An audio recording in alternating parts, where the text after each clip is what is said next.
ಜನನಿ ಸುದ್ದಿವಾಹಿನಿ ವೀಕ್ಷಕರಿಗೆ ನಮಸ್ಕಾರ. ನಾನು ರಮೇಶ್ ಗಡೆಗುಂಡುಮನೆ.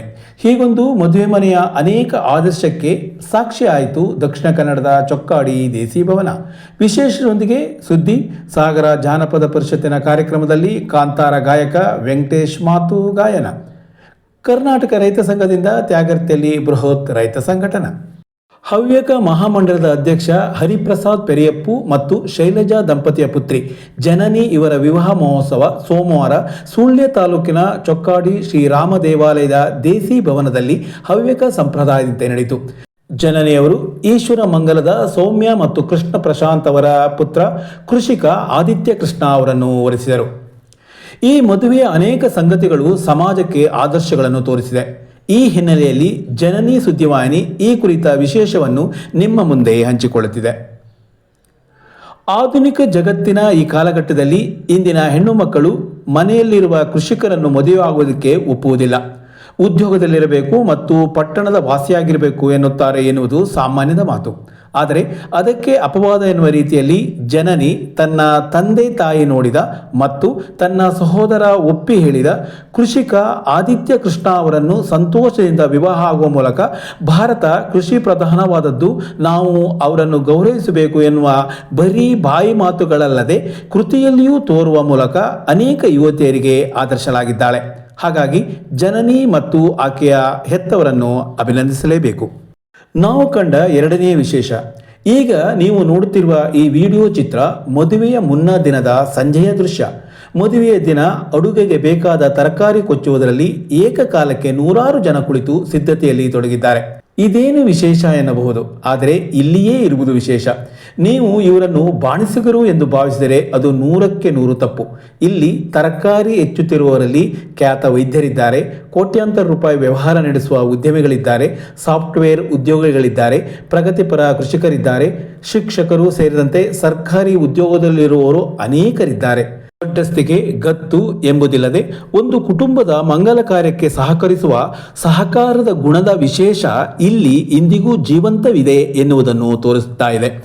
ದಕ್ಷಿಣ ಕನ್ನಡ ಭಾಗದಲ್ಲಿ ಮದುವೆಯೂ ಸೇರಿದಂತೆ ಯಾವುದಾದರೂ ಒಂದು ಮನೆಯಲ್ಲಿ ಮಂಗಲ ಕಾರ್ಯವೋ ಇನ್ಯಾವುದೋ ವಿಶೇಷ ಕಾರ್ಯಕ್ರಮಗಳಲ್ಲಿ ಊರ ಜನರ ಒಗ್ಗಟ್ಟು ಹೇಗೆ ಎನ್ನುವುದಕ್ಕೆ ಇದು ಒಂದು ಉದಾಹರಣೆ. ಇದು ಈ ಹಿಂದೆ ಎಲ್ಲ ಭಾಗದಲ್ಲೂ ಇತ್ತು, ಆದರೆ ಇಂದು ಬಹುತೇಕ ಭಾಗಗಳಲ್ಲಿ ಮರೆಯಾಗಿ ಹೋಗಿದೆ. ಎಲ್ಲವೂ ಗುತ್ತಿಗೆ ಮತ್ತು ಹಣದ ಆಧಾರದ ಮೇಲೆಯೇ ಕಾರ್ಯಕ್ರಮ ನಡೆಸುವುದು ಎನ್ನುವಲ್ಲಿಗೆ ಬಂದು ಮುಟ್ಟಿದೆ. ಹಾಗೂ ಊಟಕ್ಕೂ ಆ ಹೊತ್ತಿಗೆ ಹೋಗಿ ತಕ್ಷಣ ಬರುವ ಸಂಬಂಧಗಳು ಹೆಚ್ಚುತ್ತಿರುವ ಈ ಕಾಲಘಟ್ಟದಲ್ಲಿ ಸಂಬಂಧಗಳಿಗೆ ಅತ್ಯಂತ ಬೆಲೆ ಕೊಟ್ಟು ತಮ್ಮ ಮನೆಯ ಕಾರ್ಯ ಎನ್ನುವ ರೀತಿ ಎಲ್ಲರೂ ಸೇರಿ ಈ ಮದುವೆ ಮನೆ ಚಂದವಾಗಿಸಿರುವುದು ಮತ್ತೊಂದು ವಿಶೇಷ. ಇಲ್ಲಿ ಊಟಕ್ಕೆ ನೀನು ಬಡಿಸು ಎಂದು ಹೇಳಬೇಕಿಲ್ಲ.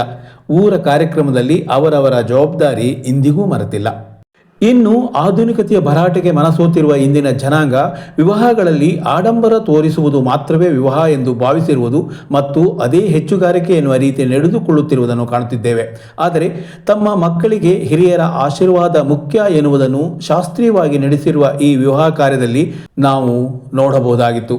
ಫೋಟೋಕ್ಕಾಗಿ ಮಂಟಪದಲ್ಲಿ ಆಶೀರ್ವಾದ ಇರದೆ ಮದುಮಕ್ಕಳು ಎಲ್ಲರಿಗೂ ನಮಸ್ಕರಿಸಿ ಆಶೀರ್ವಾದ ಪಡೆದಿರುವುದು ಇಲ್ಲಿಯ ವಿಶೇಷವಾಗಿತ್ತು. ಇನ್ನು ಕೆಲವು ವಿಷಯಗಳು ಮೌಢ್ಯ ಎನ್ನುವ ನಾವು ಮದುವೆಯ ಮುನ್ನಾ ದಿನದಲ್ಲಿ ಮರುದಿನದ ಸಂಖ್ಯೆ ಎಷ್ಟು ಎಂದು ಅಂದಾಜಿಸುವ ಹಿನ್ನೆಲೆಯ ಪೂಜೆ ಒಂದು ಅಚ್ಚರಿ ತಂದಿದ್ದಂತೂ ಸತ್ಯ. ಈ ಭಾಗದಲ್ಲಿ ಸಹಜವಾಗಿ ಇಂದಿಗೂ ಈ ಪದ್ಧತಿ ಇದೆ.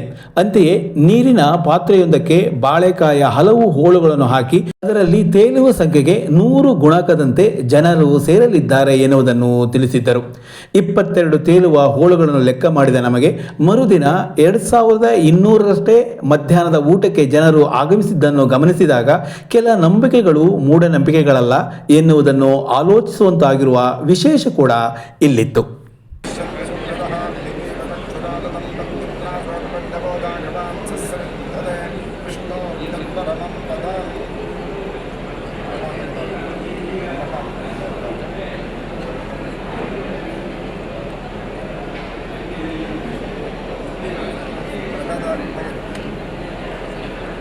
ಇನ್ನು ನೂತನ ವಧುವರರಿಗೆ ದಕ್ಷಿಣ ಕನ್ನಡ ಭಾಗದ ಎಲ್ಲ ಪ್ರಸಿದ್ಧ ಕ್ಷೇತ್ರಗಳಿಂದ ಆಶೀರ್ವಾದ ಪ್ರಸಾದ, ಹೊರ ರಾಜ್ಯದ ಕಾಂಚಿ ಮಠವೂ ಸೇರಿದಂತೆ ರಾಜ್ಯದ ವಿವಿಧ ಮಠಗಳಿಂದ ದೇವ ಸನ್ನಿಧಿಗಳಿಂದ ಆಶೀರ್ವಾದ ಬಂದಿರುವುದು ನಮ್ಮ ಮಂಗಲ ಕಾರ್ಯದಲ್ಲಿ ಧಾರ್ಮಿಕ ನಂಬಿಕೆಗಳ ಶ್ರೇಷ್ಠತೆಯನ್ನು ಸಾರುವಂತಿತ್ತು.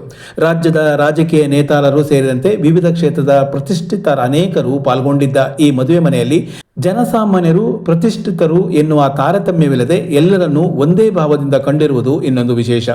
ಒಟ್ಟಿನಲ್ಲಿ ಶ್ರೀಮಂತರ ಹುದ್ದೆಯಲ್ಲಿರುವವರ ಮನೆಯ ಮದುವೆ ಕಾರ್ಯಗಳು ಆಡಂಬರ ಹೊರತುಪಡಿಸಿ ಸಂಪ್ರದಾಯಕ್ಕೆ ಒತ್ತು ನೀಡಿ ಕೆಲ ಆದರ್ಶಗಳನ್ನು ಸಾರುವಂತಾಗಿರುವುದನ್ನು ಸಮಾಜ ಗಮನಿಸಬೇಕಿದೆ. ಜಾನಪದ ಬಹುಬೇಗ ಜನತೆಗೆ ಹತ್ತಿರವಾಗುತ್ತದೆ, ಇಷ್ಟವಾಗುತ್ತದೆ. ಇದಕ್ಕೆ ಸ್ಪಷ್ಟ ಉದಾಹರಣೆ ಕಾಂತಾರ ಸಿನಿಮಾ.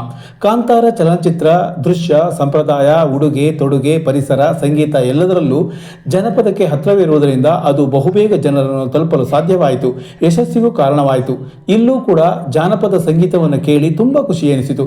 ಆ ನಿಟ್ಟಿನಲ್ಲಿ ಕರ್ನಾಟಕ ಜಾನಪದ ಪರಿಷತ್ತು ಸಾಗರದಲ್ಲಿ ಕಲಿಯೋಣ ಜಾನಪದ ಕಾರ್ಯಕ್ರಮದ ನಡೆಯಲ್ಲಿ ಪ್ರತಿ ವಾರ ಉತ್ತಮ ಕೆಲಸಗಳನ್ನು ಮಾಡುತ್ತಿದೆ.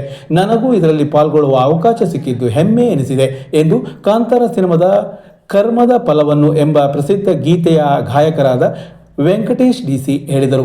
ಅವರು ಭಾನುವಾರ ಸಾಗರದ ವಿನೋಬ ನಗರದ ಶ್ರೀ ಸತ್ಯನಾರಾಯಣ ಸಿರುವಂತೆ ಅವರ ಮನೆಯಲ್ಲಿ ಜರುಗಿದ ಕಲಿಯೋಣ ಜಾನಪದ ಕಾರ್ಯಕ್ರಮದಲ್ಲಿ ಭಾಗವಹಿಸಿ ಮಾತನಾಡುತ್ತಿದ್ದರು. ಒಂದು 25 ಪಬ್ಲಿಸಿಟಿ ಚಾನಲ್, ನ್ಯೂಸ್ ಚಾನಲ್ ಎಲ್ಲ ಬಂದು ಇಂಟರ್ವ್ಯೂ ಮಾಡ್ಕೊಂಡು ಹೋದಾದ್ಮೇಲೆ ಜನಗಳಿಗೆ ಒಂದು ಸ್ವಲ್ಪ ನಾನು ಯಾರು ಅಂತ ಗೊತ್ತಿತ್ತು. ಬಟ್ ನಾನು ಇಂಡಸ್ಟ್ರಿನಲ್ಲಿ ಮಾಡ್ತಾನೆ ಇದ್ದೀನಿ. ಸಂಗೀತ ಬಿಟ್ಟರೆ ನಂಗೆ ಇನ್ನೇನು ಗೊತ್ತಿಲ್ಲ, ಸಂಗೀತನೇ ಮಾಡ್ತಾ ಇರೋದು. ಇಡೀ ಜಾನಪದನೇ ಅಲ್ಲ, ಇಡೀ ಕಾಂತಾರನೇ ಜಾನಪದ. Exactly correct.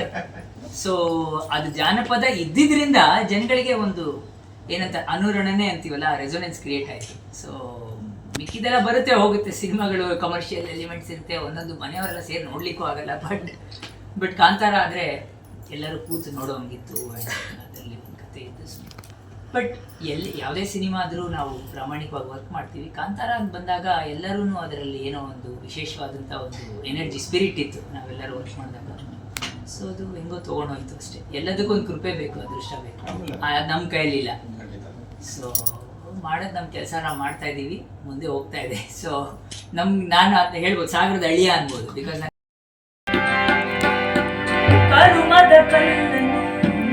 ಎಡವಿನ ಮನುಜನ ಬೆರಳಿನ ಗಾಯವು ಧರ್ಮವ ಧರ್ಮಕ್ಕೆ ಬಲಿ ಕೊಡು ನುಡಿಗೆ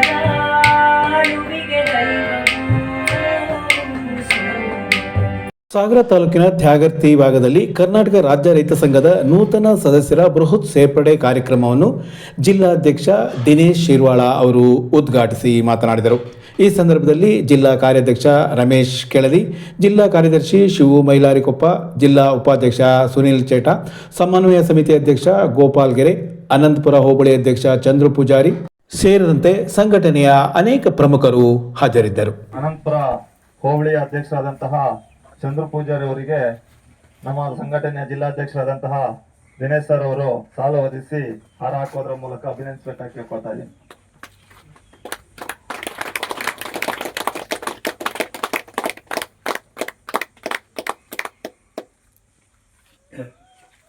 ಅವರು ಹೋರಾಟಕ್ಕೆ ಇಳಿತಾರೆ ಅಂತ ಅಂದ್ರೆ ಇರಬರ ಅಧಿಕಾರಿಗಳ ಚಡ್ಡಿ ಒದ್ದೆಯಾಗಿ ಇಲ್ಲಿ ಬಂದು ನಿಲ್ಬೇಕು, ಗೊತ್ತಾಯ್ತಲ್ಲ. ಆ ಮಟ್ಟಕ್ಕೆ ನೀವು ಪ್ರತಿ ಹಳ್ಳಿಯನ್ನ ರೀಚ್ ಮಾಡಿ ಅಲ್ಲಿ ನಿಮ್ಮ ಕಾರ್ಯಕರ್ತರ ಪಡೆಯನ್ನ ಬೆಳೆಸ್ಬೇಕು.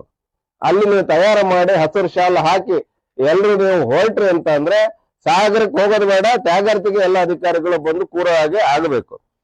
ಅದನ್ನ ಪ್ರತಿಯೊಬ್ಬ ಮುಖಂಡರು ಜವಾಬ್ದಾರಿ ಇದೆ. ಬಹಳ ಸಂತೋಷ, ಸುನಿಲ್ ಚೇಟ ಅವರ ತೆಗೆದುಕೊಂಡಿರ್ತಕ್ಕಂಥ ಜವಾಬ್ದಾರಿಗೆ ಭಾರಿ ಉತ್ಸಾಹದಿಂದ ಸೇರ್ಪಡಾ ಸಭೆಯನ್ನ ಬಹಳ ಬೇಗನೆ ಆರಂಭ ಮಾಡಿದಿರಿ. ಈ ಭಾಗದಲ್ಲಿ ಮತ್ತಷ್ಟು ಸೇರ್ಪಡೆ ಸಭೆ, ನಿಮ್ಗೇನು ಮುಜುಗರ, ಯಾರ ಮನೆಗೆ ಸಾಲ ಕೇಳಕ್ ಹೋಗ್ತಾ ಇಲ್ಲ. ರೈತ ಸಂಘಟನೆಗೆ ಸೇರ್ಪಡೆಗೊಳ್ರಿ, ಬಲಯುತವಾಗ್ರಿ, ಸಂಘಟನೆ ಸೇರಿ ಬಲಯುತ ಆಗಿ